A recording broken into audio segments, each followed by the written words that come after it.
Maggie is a very warm person. She's very down to earth. She's got a great sense of humor. She's dedicated to whatever she takes on. She's very sincere. The list goes on, but I think she's just a wonderful person.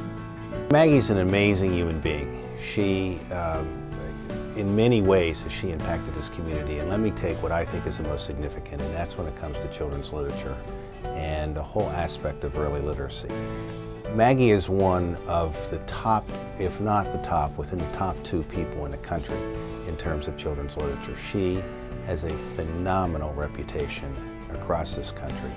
She made a major contribution by having seemingly disparate organizations work together for the benefit of children and the adults who live and work with them. And she had an enormous impact that way.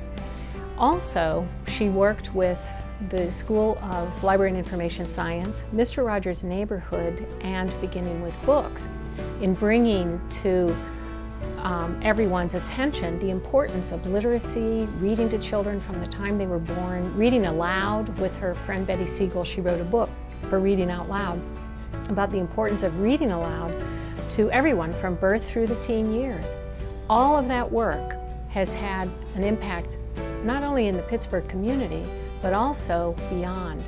Her work reverberates widely, far beyond Pittsburgh.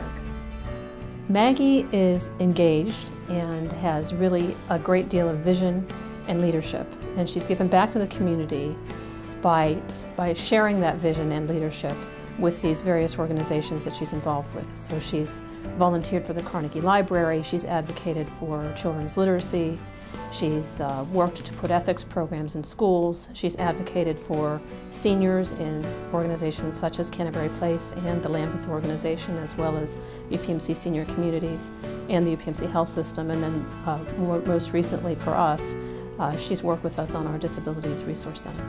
In short, I think Maggie's made a full-time job of giving back of herself in a volunteer capacity to these types of organizations. Maggie advocates through storytelling. She is a master at storytelling and has been all her life from what I hear. And there is nothing more powerful than the gift of a story when you're trying to get a point across, particularly in advocacy.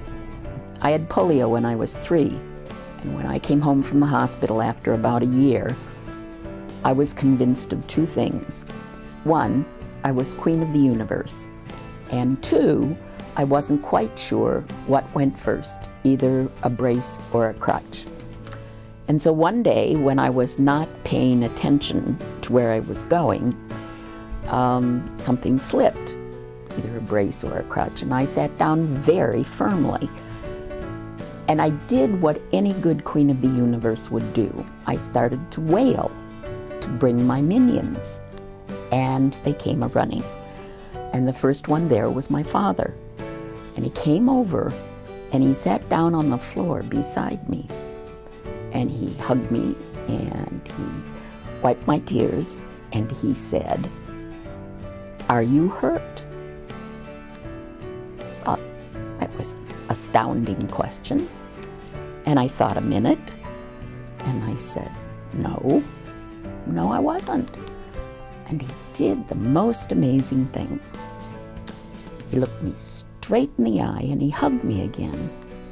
And he said, "Then, my darling, get up and walk." And I thought about that for a very long time, because I think to me it meant get up and do the best you can with where you are.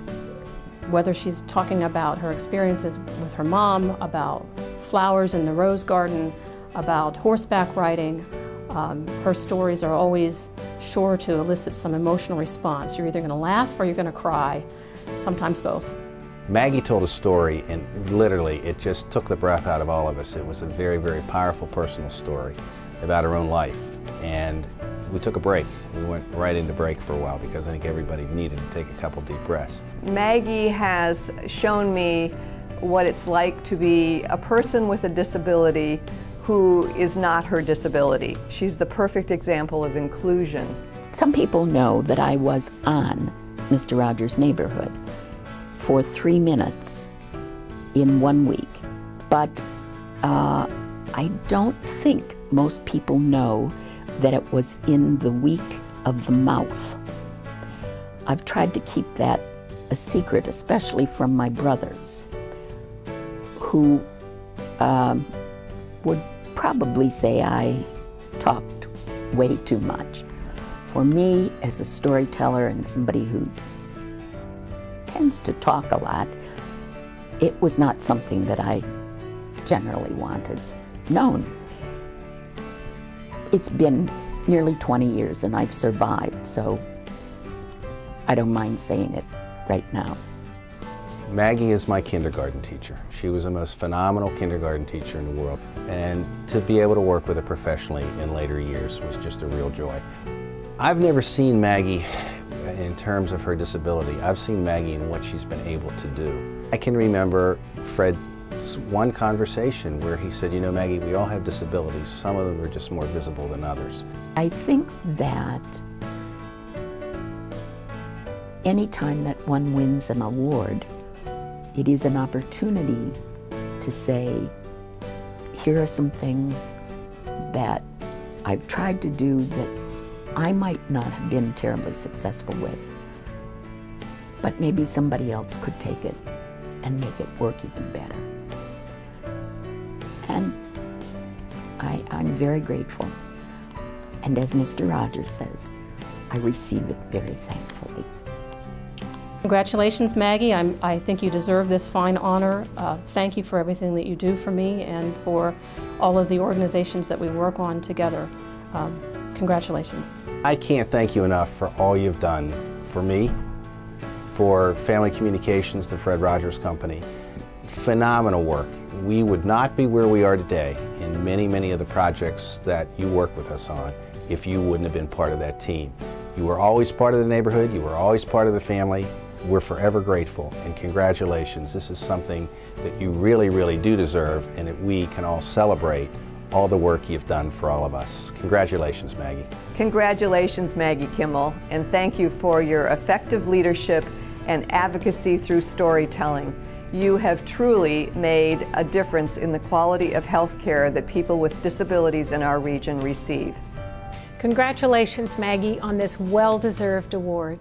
Thank you for inspiring so many generations of children, parents, teachers, librarians, and many, many others. What a difference you have made. Kudos, Maggie, kudos.